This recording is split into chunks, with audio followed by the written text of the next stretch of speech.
আজকে আমার চেম্বারে ওরা ফ্রেশ স্টুডেন্ট, মানে ফ্রেশ বলতে বোঝাচ্ছি একেবারেই নবীন স্টুডেন্ট বলতে আছে। সালাউদ্দিন, সজি, মুন্নি, সাদিয়া, রোকসানা। তো আমার এটা খুব ভালো লাগতেছে যে এখন থেকেই ওরা মানে ওকালতি শিখতে চাচ্ছে, এখন থেকেই কোর্টে আসতেছে। এটা আমার কাছে মনে হয় যে এটা ওদেরকে অনেক দূর নিয়ে যাবে। আমি যদি আইনজীবী হওয়ার আগে কোর্টে আসতাম তাহলে মনে হচ্ছে আর একটু ভালো করতে পারতাম। তো আমার কাছে মনে হচ্ছে ওরা আমার চাইতে দ্রুত আগাবে এই কারণে, কারণ ওরা পড়াশোনা অবস্থাতেই কোর্টের বারান্দা দিয়ে ঘুরতেছে, সবকিছু দেখতেছে।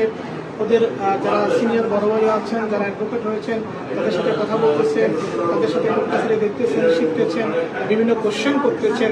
এটা হচ্ছে সবচেয়ে ভালো লাগার বিষয়।